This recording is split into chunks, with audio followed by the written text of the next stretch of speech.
what a great win, and now we'll head into a bye week, and instead of reading about how we can't beat Florida State, now you guys can write again how we don't win after a bye week. Any questions?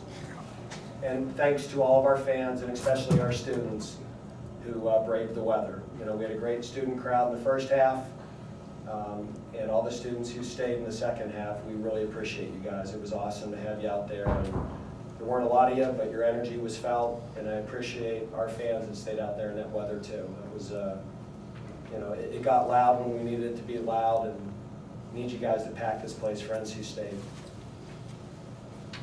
Dave, when you know there might be weather coming, do you have Dayton and Dom and Nick work with a wet ball at all, or is it just something you have to have faith they're going to be able to handle it? You know what? Yesterday, what we did is, anticipating the weather, we normally on our Friday in our walkthrough we don't throw the ball at all.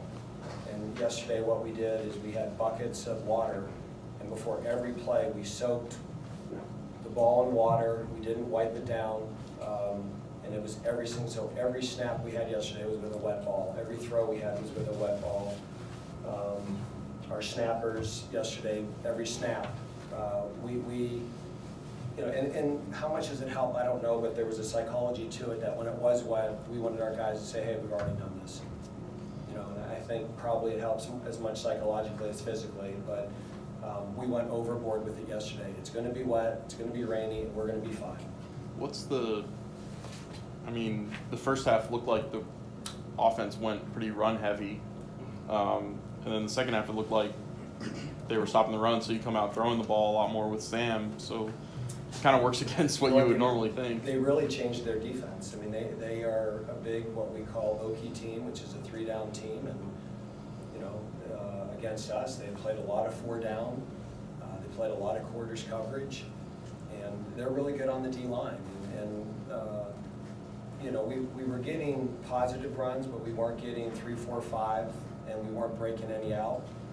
And so the second half, I thought our offensive staff, Warren Ruggiero and all those guys, made some really good adjustments and said, hey, you know, we can just keep jamming it up there, but we've got to get the ball in the perimeter some, and you know, the bubble screen, the Kendall, some of the sprint out passes that we ran are things that we normally do.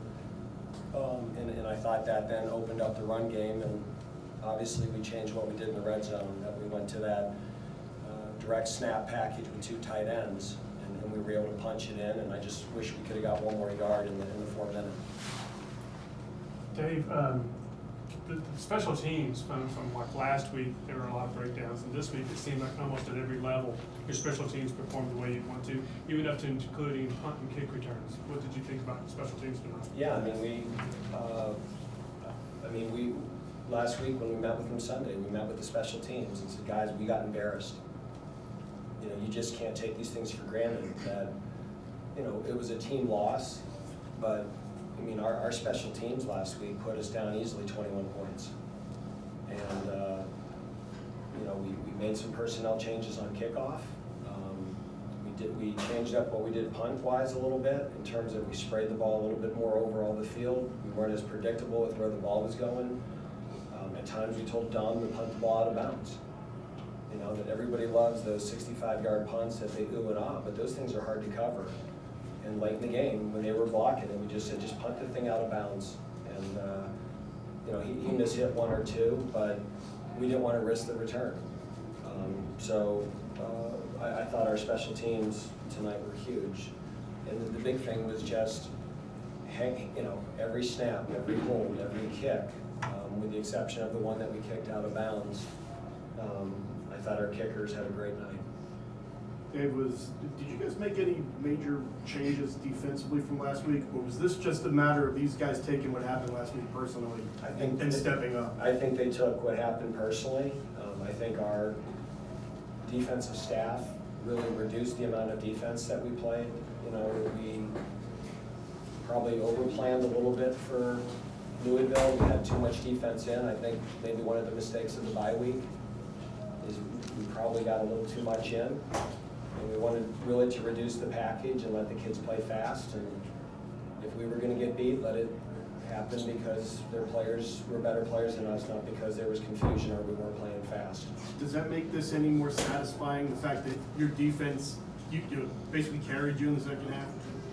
I mean, this is satisfying. You can come up with 100 different reasons. Just beat Florida State. It doesn't happen a lot. That is a talented football team. So, you know, I could sit here for 3 hours and give you 108 reasons why this is very satisfying. And if it helps write your article, yes, the defense improvement was one of them.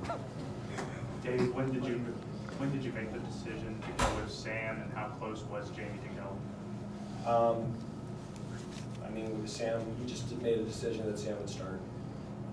Was that before kick? Did you wanted to see what Jamie looked like? Like I said, I'm not gonna share certain things, and I don't need to share that. So. Dave, how concerning was it in the first half to get in the red zone, get within the 10-yard line, and not be able to punch it in 4 different times? No, I mean, it's at half, what I said is, you know, we had 4 scoring drives and they only had 2, but they had 14 points and we had 12. And at halftime, we told the offense, you know, you guys are playing well, you're moving the ball, but we got to finish drives. And, you know, we finished the one and we finished as many as we need to win the game. So, you know, to be honest with you, I'm emotionally spent right now, which I usually don't get, but you know, that was just such a hard, gritty win, and there were like probably 10 times in that game that you said, geez, it just might not happen tonight, and our kids just never listened to those voices, and I'm just so incredibly proud of them. Dave, what were you told about Justin Sternad's injury, and what did you see from the defense after he went out? I mean, you know, Justin will have to wait and see. I'll get an MRI, and we're very concerned. So, but you know, I don't want to go there with it until we get an MRI. But you know, I thought Jaquez Williams played really well. I thought our secondary. This would be good for your article. Yeah, there you go. Okay. I thought one of the keys of the game is, with the exception of the one sluggo, we really defended the deep ball well. You know, we gave up a lot of deep passes last week, and we really only, I think, gave up one today that I remember, and that was on the one touchdown. But I thought our corners competed. I thought Jasir Taylor really played well. I thought Asang got on the top of routes, and I'm really glad Nasir Greer's hit wasn't a targeting. I'm going to throw you a curveball and ask about the offense. Just Tuesday's article? Yeah, maybe. Okay. There aren't a lot of teams in this league, or maybe even around the country, who've got an experienced quarterback who has won games for them that can go off the bench when the starter goes down. How blessed are you to have a guy like Sam in this situation? I mean, if we don't have Sam Martin, then we probably don't win tonight. And you know, I think a lot of people in Sam's situation would have bailed right away, and he said, "No way, I'm here to help the team." And we've never made it through a season at healthy at quarterback. And you know, this year was no different. Thank God Sam stayed. You know, and not that, you know, Michael Kern could have gone in there and ran around and made plays, but it's hard to do that as a freshman. And so we're thankful that we have Sam, and he'll be the first to tell you he didn't play great, but he made plays when he had to, and he's the winning quarterback. Real quick, and you've already kind of alluded to it with the adjustments made from last week to this week, but the overreaching question, describe the team's character, especially after what happened last week.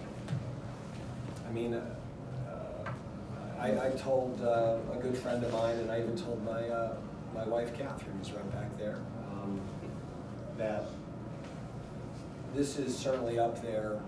Of all the teams I've coached, I don't know if I've ever felt better about the overall character of the football team. We have so many good kids that love football that I trust. And we've had other great teams, but I'm just saying, if you go from 1 to 107, just the overall character of this football team is different. And you know, it's football season's hard. I mean, we work every day, and the days are long, and it's a grind. And I sometimes say, like, you know, try to pause and enjoy it. That when you have a group like this, you have to enjoy it. And then sometimes it's, you know, hard to enjoy another 80-hour week. But when you get in that locker room and you see that celebration and how happy those kids are, you know, it makes all the time and the investment worth it. And if we lost today, I would still feel the same way about the character of our team. You know, that's not conditional, that's not transactional, that's, you know, I think these results happen because of our character, but if we lost today, that doesn't change the character of our team. Anything else for Coach Clawson? All right, thanks for being here. Thank you. Yeah.